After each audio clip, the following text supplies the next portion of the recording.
Matin Première, l'Expresso. Cela fait des mois maintenant que l'usine Ford Genk est paralysée après l'annonce le 24 octobre de sa fermeture en 2014. C'était un mois après que Ford Europe ait au contraire confirmé la prolongation d'activité jusqu'en 2020. Une volte-face qui va coûter au total 10 000 emplois dans la région et qui est ressentie par beaucoup comme une véritable trahison. Aujourd'hui, c'est donc la grève et le blocage chez les sous-traitants qui paralysent l'usine. Les travailleurs des sous-traitants demandent en fait une égalité de traitement dans la négociation sur le plan social, qui n'est pas encore beaucoup avancé d'ailleurs. Mais les directions s'y opposent. L'ambiance est donc tendue.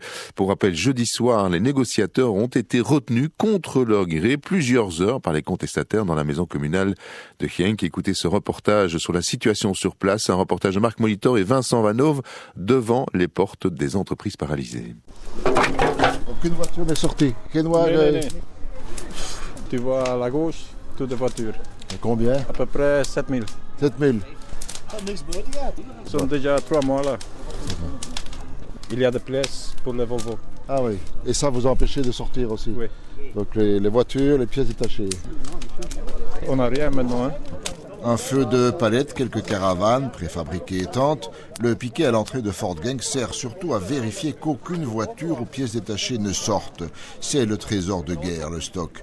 Le piquet ne sert pas à dissuader les gens de travailler. Ford a proposé une année de production garantie jusqu'à la fermeture en 2014 avec des primes salariales.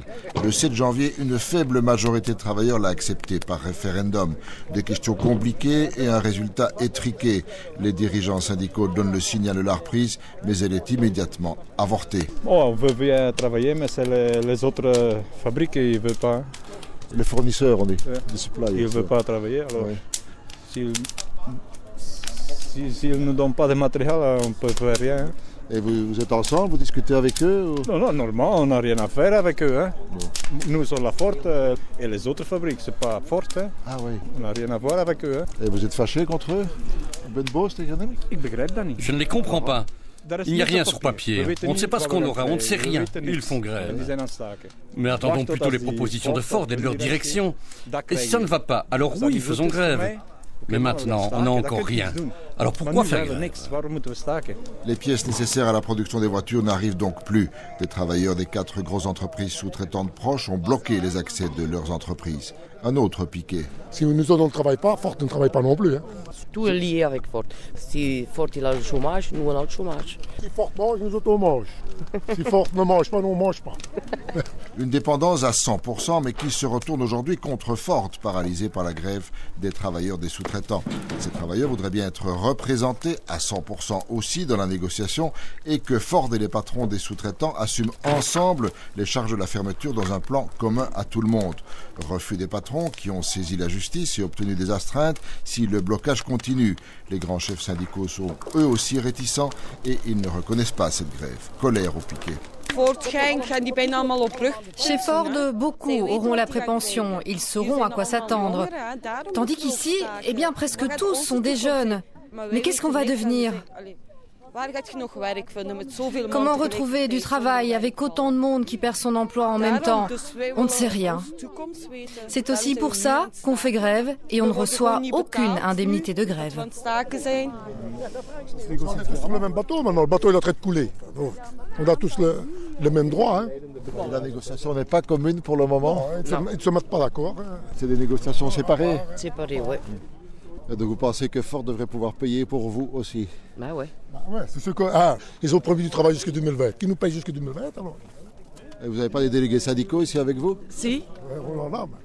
Eux, ils veulent participer à la négociation. Pourquoi ils n'ont pas droit? On les refuse. On les refuse. Mais c'est Ford qui veut ça. Donc vos délégués soutiennent la grève. Notre délégué, oui, mais les secrétaires pas.